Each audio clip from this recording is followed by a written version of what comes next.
The nature of life is evidenced in nature. Nature grows, and all of nature honors the desire to be more, to have more, and to do more. Life thrives when it's allowed to grow. And ideally, thriving is what we also, all of us, want to be able to do. Unfortunately, at some stage in life, most people find themselves settling into what I can only call a rut. And a rut is nothing more than a coffin with the ends kicked out. You want to quickly get out of any rut that you find yourself in. When you stop growing, that's when the coffin starts to appear. The simple truth is this, and this is true for everything in nature. You're going to die. I'm going to die. Every one of us dies. So the question we need to come to grips with is not, are we going to die? The question nature asks us to answer is, are we truly living? That's what motivation is about. It's the desire to move. It's the desire to grow and to excel. Have I lived? How have I lived? I'd love for you to take advantage of my Leadership Mindset Masterclass. It's all about providing you with the tools to ensure thriving for yourself and for those around you. Register today to receive the free introduction video and find out more about this acclaimed program. You'll also receive a copy of my international #1 bestseller, Compassionate Capitalism, A Journey to the Soul of Business. I'm Blaine Bartlett, and I look forward to helping you thrive. Go to leader.blainebartlett.com/toolkit discovery. Hello, and welcome to another episode of The Soul of Business with Blaine Bartlett. I am your host, Blaine Bartlett. Got a special episode today, folks. I was so intrigued by this guest the last time I had him on the show. Now, we ended up just having a conversation that I found difficult to end. And we just went in all kinds of different directions with this stuff. And I pay a lot of attention to resonance. And Chuck Hogan is my guest again today. And I'm going to introduce him in a little bit here in terms of, giving you some citations. But the resonance I'm speaking about here has to do with the who that he is that showed up in the conversation space that he and I were engaged with in our last episode. And it was so intriguing to me that I needed to have him back on. He's got just an incredibly, I think, astute way of organizing thinking and outlook on life. As a matter of fact, he is the CEO of an organization called Your Best Life. He's an executive strategist, a relationship cultivation expert, and that one's an interesting one to play with here. Relationship cultivation expert. We've got an interesting time in front of us today, folks. And when this is airing, we're going to be and this is at the risk of dating this particular episode, but we're coming up to a major election, here in the U.S. That has, it's fraught with all kinds of implications and consequences. And there's, a distinction that people can be paying attention to that has to do with personal value systems. And what is it that actually contributes to me living the best life that I can live? And there's a difference between knowing something factually and interpreting it through perception. And when we're looking at cultivating a relationship, I've got, first of all, to cultivate a relationship with myself in the way that my life is actually unfolding. So this is what I wanted to have us have a bit of a conversation about. So, Chuck, I think, is probably the preeminent expert in being able to bring this one to the table and then bring it home. So, Chuck, welcome back to the show. It's a pleasure to have you back all in mine. the seat here. It's great to see you, and thank you for this opportunity to have a very substantive conversation. One of the things I enjoy so much about your platform and what you do, my friend, is that you bring the real and the raw to the table. It's never, just like this cookie cutter conversation. It's like, let's get real for a second here so that we can all expand and grow. Because I'm finding right now that we live in this world of sensitivity. Yeah. We live in this world of political correctness where people don't want to, have any kind of assertion or assumption or assertion that they are of a certain belief system. And I go, okay, are you disavowing your faith? Are you disavowing your relationships, your family, your fitness, who you be as a human being? Or are you honoring self and having a spirited conversation with people where we can elevate and co-elevate together? We may agree to disagree, but is there a possibility that someone may have a slight difference in perspective, if it's a millimeter or 2 millimeter shift, that could actually help embolden something different in you? And it's like, why are we looking, and thank you so much, my brother, for bringing this up. Why are so many people looking for polarization right now? It's like my community, and I go, okay, is that, does one have a donkey? Does one have a elephant? Is it red or blue? I said, last time I looked, we all bleed red. And so irrespective of party affiliation, and I'm not here to espouse any political, stance. What I will say is this. I believe as a naturalized citizen of the United States, born in Japan, my wife served in Nicaragua, my father served in the military faithfully for 30 years, my mother was an educator. I am looking for great people who are looking to serve at a high level with the benefit of intellect, IQ, that's been fostered by their EQ. Because I have a very simple fundamental, and that is your mindset's based on your heart set, not the opposite way around. You can test the theory. If you've ever made a decision in your head and go, I regretted it immediately, it did not feel right. However, I do know, Blaine, that when people make a staunch decision in their heart with the benefit of intellect, their EKG and their EEG, the waveform of their brain and their heart, goes actually into sinus rhythm. It's called heart mapping, heart math. There's all these different nuances around it. But I started going, okay, then when does the IQ and the EQ actually come together to create continuity? For your listening audience, Blaine, I would ask this question. Do you love the options that have been put forth in front of you? And that's kind of a loaded question. That is a loaded question, because I've got an answer to that question that I think is germane to what we're dealing with today. And I don't think that anybody particularly appreciates, and this is specific to the U.S. at this point in time, I don't think anybody appreciates the choices they have in front of them.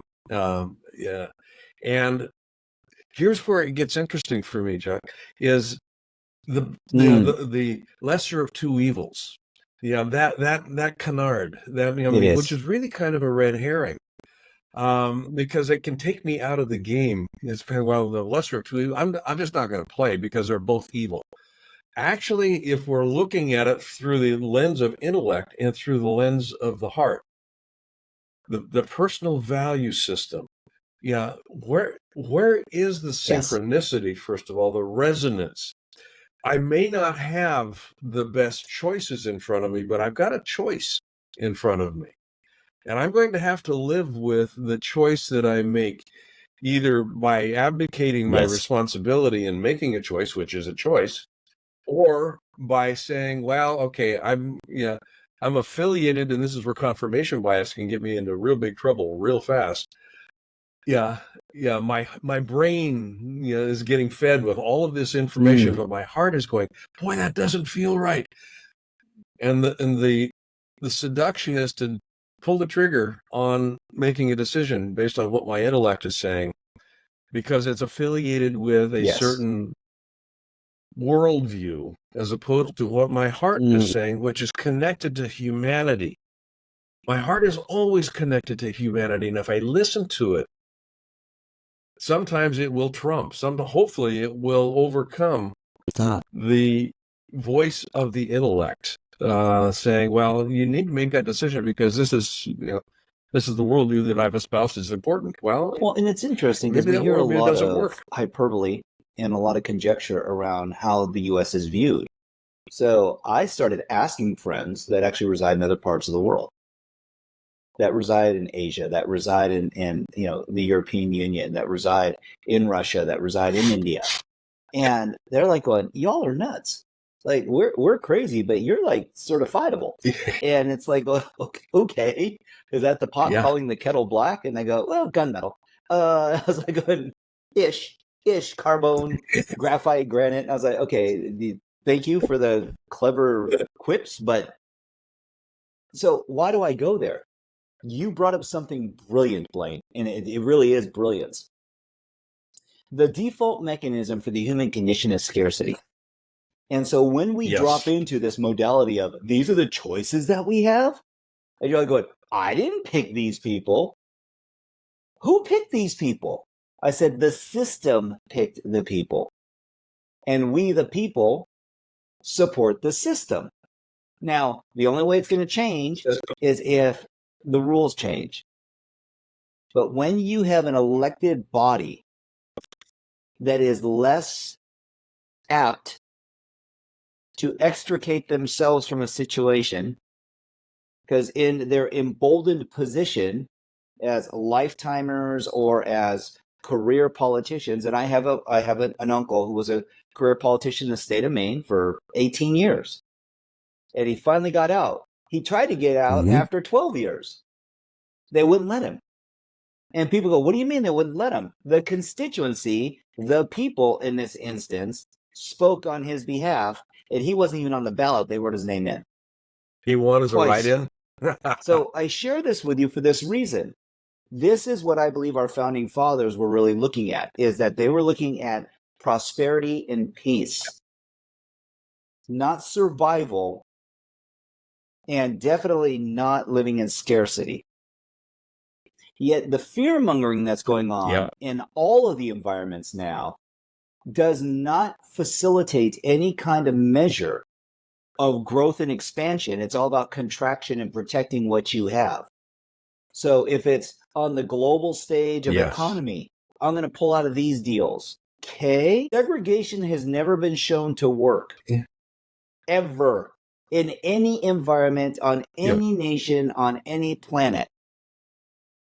And since we only live on one, although Elon believes a whole nother thing, so that's a different conversation. That's a whole nother session. But to your point, there's this nuance, and the nuance is, if you believe in morality, if you believe in the sanctity of life, and as a father of a son and two daughters, as a husband who looks at his spouse and adores her completely, it chaps me when I start to see that we're having moral discussions about immorality, and irrespective of belief system, there are choices that we need to make, because this country is teetering on the precipice of having a moral and ethical implosion. So we alleviate ourselves from religious persecution and everything else when we left the UK and came to the United States.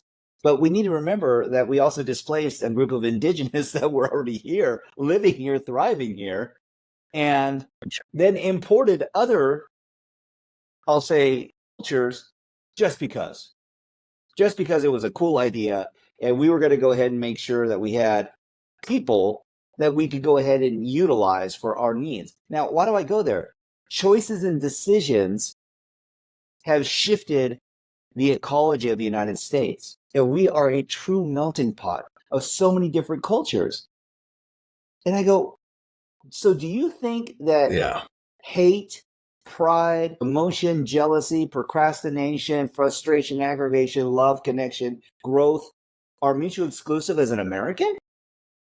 I know it's rhetorical that I'm asking you this, because I know where you're coming from. Yeah. And yet, here we find ourselves. So I look, what are some of your thoughts? Because I mean, like my brain's spinning right now. Yeah. Oh, I know. It's just kind of, yeah. If I go back to some of the founding documents, you mentioned the founding fathers, we the people, in order to, create a more perfect union. That phrase, in order to create a more perfect union, a union is Yes. comprised of disparate parts. Yeah, finding a way to bring them together. That is the core, I think. I mean, if there's a superpower here, it has to do with the ability to bring in divergent cultures, divergent points of view, divergent ethnicities, divergent. I mean, yeah, take your pick of divergent components here, but how do we mold them and forge them into a cohesive union that has uh, the ability to be much greater than the individual components that make it up. That, I think, it was and is potentially continues to be the true strength of the United States, of America, the United States of America. You mentioned scarcity. Fear is probably the easiest emotion to access. And scarcity tends to be the mechanism by which fear gets triggered. So they are taking our jobs. They are encroaching. But whoever the they is, when we start to demonize the other parties, all of a sudden we're not, creating a more perfect union. We're looking for ways to destroy or to pull it apart in service of a unified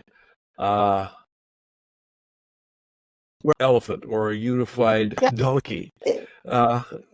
It's we the people is all of these disparate parts that are coming together.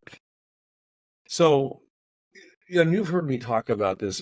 From the leaders that I see in front of us today are not what I would call leaders. They're leaders by role, and they're assuming to be in leadership roles. But if I define leadership as being the activity of influencing others in order to co-create coordinated movement in pursuit of a worthy ideal. Those four components, influencing, not command and control, influencing, how do I actually, it's a function of engagement. It's a function of connection. How do I influence?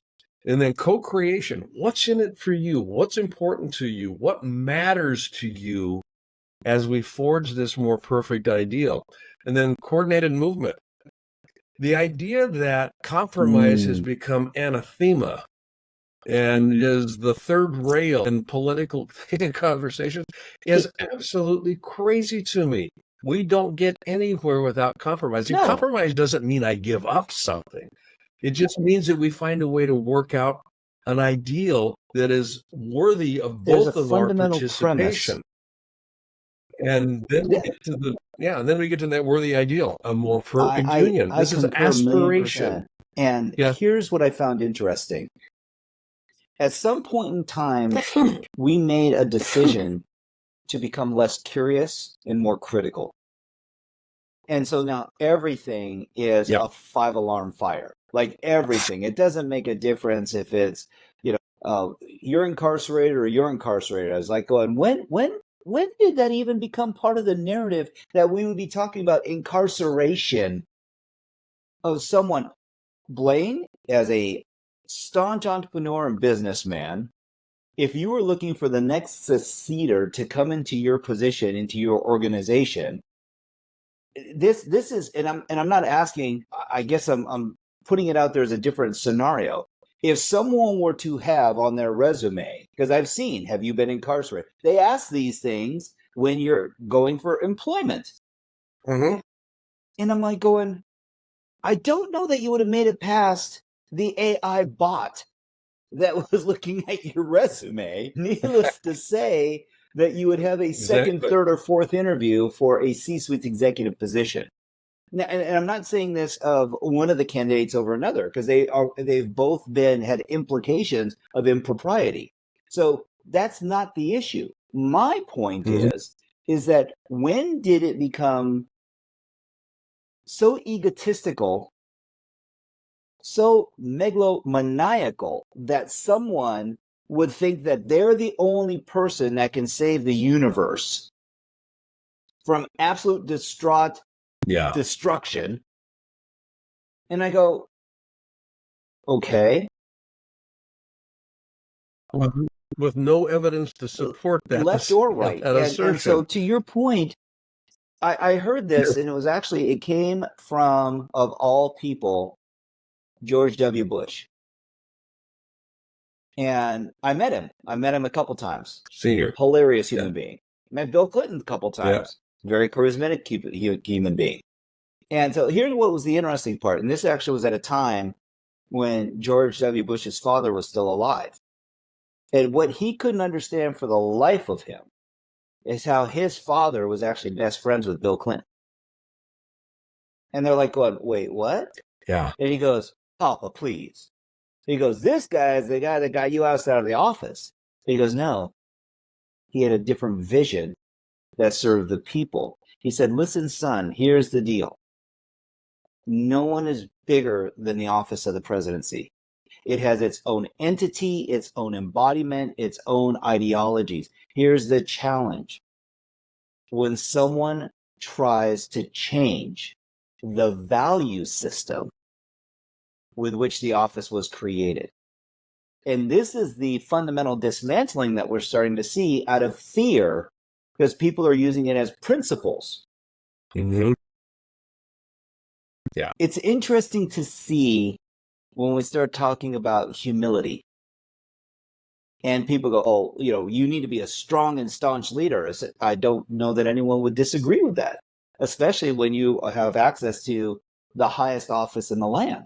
Yet, why is it, Blaine, that we have a 2-term limit for the presidency, and yet you can run for Congress or Senate pretty much in perpetuity as long as you get reelected?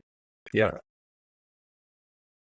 So the swamp is real. The Okefenokee exists. The swamp is real. Yeah. The idea that, I'm going to go back to something that, before I push start on the record button here. The difference between knowing something from an intellectual perspective, and I'm not saying that it's a valid knowing, it's just that this is data that I've been given. I don't know that it's factual data, but it's data that I've been given that is serving a purpose in my brain. It's quieting my brain. It's going, I can make sense out of that. And then the perception of, which is where the heart space comes in. This is where morality lives. This is where personal value systems come into play. And the idea of a personal value system, by definition for me, is your value system, your personal value system as a human being is not going to be that dissimilar from mine, in the sense that we both ultimately want essentially the same thing. We want to be seen, heard. We want to be acknowledged for the who that we are, not the what that we do. I want to experience love in my life. I want to be able to take care of my family. I mean, these, that's some things that I value, but the internal piece here, the value as a human being, I am this individual that has an inalienable right to exist. And that inalienable right to be honored, to be seen, to be heard, to be actually taken care of in one sense, is that personal value system. So if I'm listening to my heart, and that is the lens through which I'm viewing what's going on in the external world, the data that my intellect is paying attention to sometimes, and I mentioned this earlier in the conversation, sometimes will come into conflict with that. And which one do I actually listen to? And there's a fundamental accord in the human condition that is to remain consistent with our identity. And I will remind people that your identity shifts in different environments. So you can be the CEO in the boardroom. Yeah. I pray that you're not trying to be the CEO in the bedroom. And the same goes for the bedroom to church, and from church as to a father or grandparent. It's interesting when we start to look at the modalities around these subtle parts of a same body, same vessel, different parts of the personality, and ironically, different parts of the value system. It doesn't mean that they're in opposition to one another. It just means that we have a different level of frequency that they show up at. Because the love and adulation and connection are at the highest level. Power is actually lower. Control is actually lower than that. And yet we go, but I'm the CEO, and that's beautiful. And are you a malevolent ruler? Or are you a benevolent ruler? Are you a king or a prince? Someone who's just in strive and drive, or are you actually living for the entire fiefdom, which is everyone? It's we, the people, we elevate, we grow. And this is where I start to look at content of character. To your point, the EQ and the IQ are very much like the yin and yang. They're in symbiotic relationship. They're in constant motion. And there is evolution and revolution to this. So there's nuances of shift and change that are occurring with and without us. And there's also the aspect that ordinary things done consistently produce extraordinary results. So when we start to look at our EQ, because I'm a fervent believer that your mindset is based on your heart set, not the opposite way around. And to your point, this is what creates that moral dilemma within itself of like, going, I'm so conflicted. I know this, or at least I think I know this, because here's the abbreviation or the acronym for fear. It's a false expectation appearing real. And for some, when they get triggered into this false sense of, oh, this goes against what I know. Why? Because all these outlets have been putting data out. My peer group on Twitter, Instagram, Facebook, LinkedIn are all up in arms. And I said, you know what happens with frequency when it's an addictive frequency? It has gravity. Yeah. And this compounding effect, I go, ooh, we're going supernova with this bad boy because everybody's charged. And it's like, well, why is that the case? I said, because you're a heart-centric individual. And when you feel something, you believe it's true. Wow. So the filter is emotions. I said, ding, ding, ding, ding. Yes. It's like Pavlov's dog. Ding, ding, woof, woof. The trigger to the conditioning results in a feeling. That feeling will override logic that fast. The challenge is that when we try to do the P&L sheet, we draw the line down the center and we say all of our positives, all of our negatives. And we start the comparison. I said, judgment. The critical operational processing of the binary brain by comparison to the infinite wisdom of the emotional matrix, which is the perception of how you feel. But we're all meaning makers, Blaine. You know this best than anyone. And it's like, we are going to attach a meaning. So I ask and I go, what if this emotion was meant to serve you and not enslave you? What if that doubt that got triggered, that false expectation appearing real? Because that's really where the fear comes from. The scarcity is from an expectation of something in our life condition. And I go, I can't close this gap. So I use the second acronym, which is freak everything and run. To the point where I'm not going to vote. Why would I vote? That's crazy. Why would I? I'm not going to have someone else's definition define me that I need to exercise my right as an American. And I go, then don't complain. Because this is the heavy lifting that our freedom costs. And it's discerning whether or not you're going to go for hype and hyperbole or substance on both sides, by the way, not just on one side. There's culpability in mass, copious amounts. So I'll just say, amen. And absolutely understand this for yourself. What if you're able to use the third, which is faith, everything, and rise? That in your infinite faith and wisdom that the universe put you here for a reason, a season, a purpose, and that you matter. That your choices and how you emote and express yourself, not with venom, not with vehement disdain for another human being who espouses to be an American, but as someone who's a loving, caring, kind soul And if you were to meet someone on the street who was a perfect stranger, you'd give them the shirt off your back. Yeah, because someone has MAGA on a hat, or they have, vote Joe Biden Harris, now all of a sudden we're in judgment. It's like, are you crazy? Are you insane? How could you do? And we use the most blasphemous of language around people. It's like, how dare you? He's a criminal. How dare you? He hid files. His kid had a computer. He's a drug dealer. Smoking Joe was smoking something before that last debate. And you're going, okay, time out. Woo! Because I'll say this. If that had been my grandfather or my father who was on stage, what? Where Bless does you, it brother. live? It's the most. I hurt for us right now a little bit. I really do. Yeah, I do. Yeah, I was, I lived, this, but I live on 11 acres up here on this island, and I was out walking the other day, and we were doing a film shoot for some social media that we're doing, and the film crew was out with me, and I actually referenced a deer trail that was kind of going through and they went, what? These are city folks.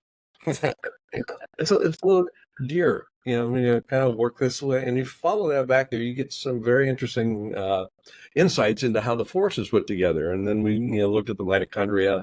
I pulled, some leaves up, and said, there's fungus down here, and this is good stuff. This is Yes. The point being the diversity. This forest is absolutely thriving. It really is thriving. It's not just eking out an existence.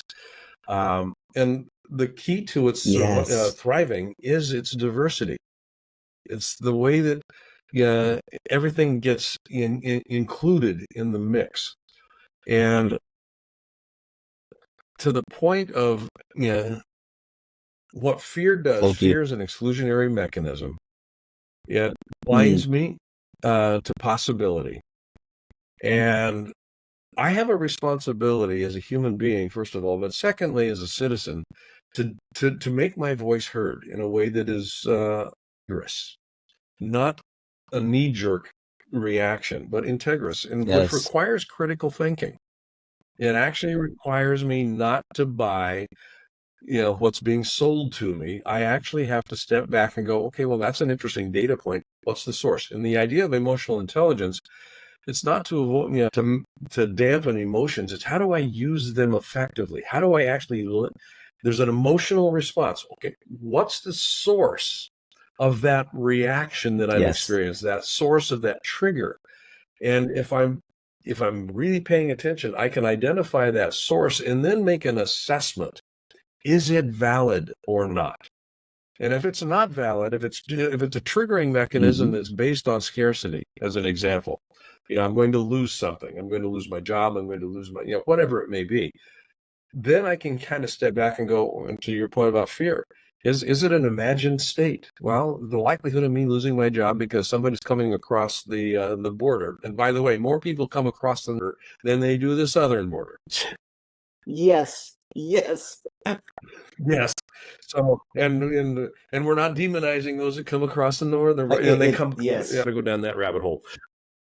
But the idea here of being able to be a critical thinker, not a pawn in a game that somebody else is playing.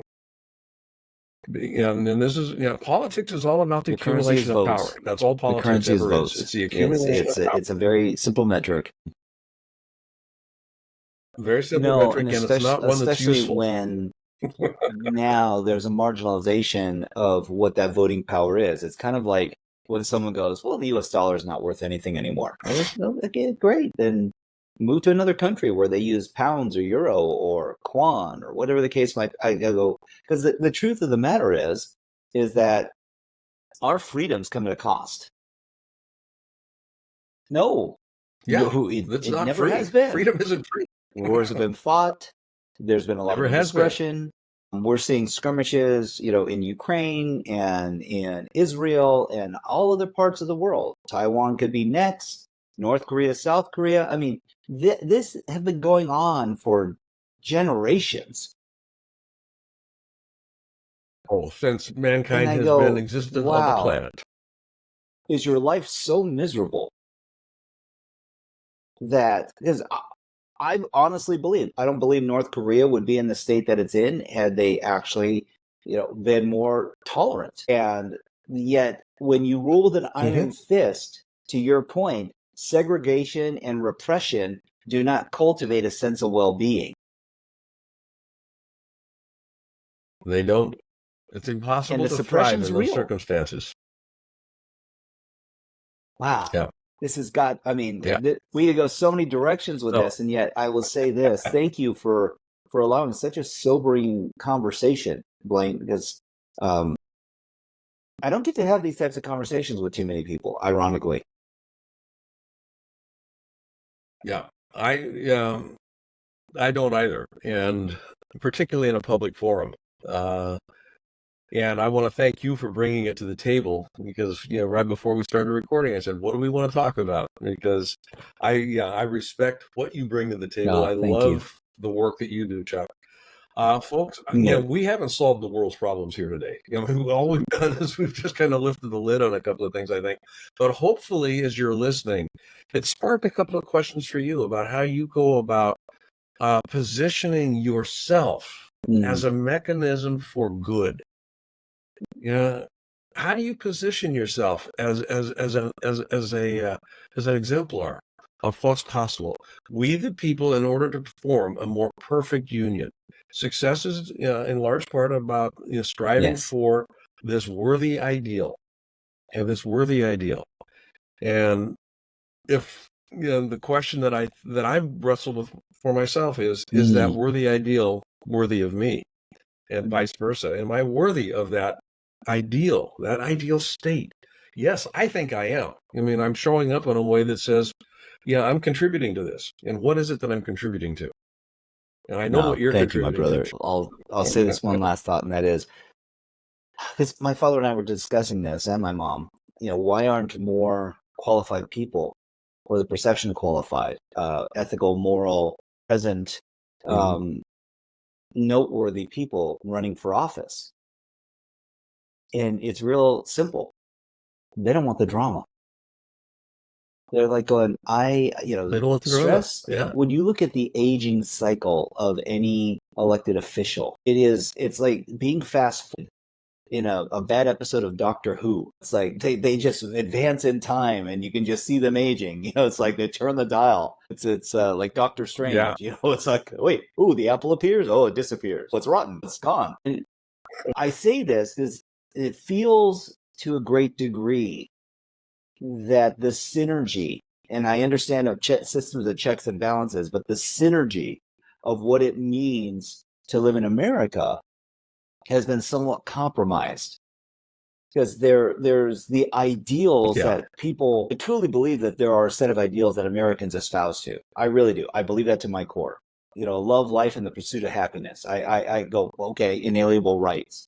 Yet there's this other side, which is, are you not accountable for your actions? Because if you or I or any of the influencers that we know were to embark on any of the types of behavior that we've seen from both sides of the aisle, we'd be wearing orange, jumpsuits right now. It wouldn't have been staved off. There wouldn't have been all these, nuances. And I go, so to think that anyone is above the law is unconscionable. And the precedent that we're setting is frightening. Yeah. I pray for our kids. I pray for our grandkids. I don't have any yet, but I'm sure I will eventually. And I look at it and say, I really do hope that morality and common sense and the human condition of fostering freedom and opportunity and elevating the quality and the possibilities of possibilities actually allows us to make some progress. Yeah, I think so. In order for a butterfly to Yes. exist, it has to go through this chrysalis moment where the caterpillar dissolves. And we may be in that state right now where there's a dissolution of some things that used to give form to a certain way of thinking, being, and doing. In that dissolution, hopefully, we get this beautiful monarch butterfly. A great analogy. That emerges. A great analogy. I just pray that the ethical guidelines that are being put forth in front of us substantiate what our founding fathers, and this is what I'm reminded of again, is that it's all interpretation. Yeah. It's all interpretation. That's it. That's, how do I feel it? What am I going to feel into existence? This is kind of where I want to end. What are we going to feel into existence? So it's not what are you going to think into existence. What are you going to feel into existence? And be very mindful that your feelings have a source. They don't just appear. There's a trigger mechanism involved. Be willing to examine that trigger mechanism. Is it valid or not in today's ideal state? Okay, folks. Chuck Hogan has been my guest today. As always, find a way in your life to be a center of distribution, not a center of accumulation. You're going to find the world works a whole lot better when you're giving stuff away, when you're being inclusive, when you're being generous. The generosity effect is real. Yeah, it has a ripple. When you are generous in thought, deed, and in spoken word, it will have a very interesting cascade effect in your life. Until next time, this is Blaine Bartlett. This is the Soul of Business with Blaine Bartlett. We didn't talk much about business today, but really we did in a very, very macro sort of a way. So I'll see you on the next episode. Take care and thank you for listening.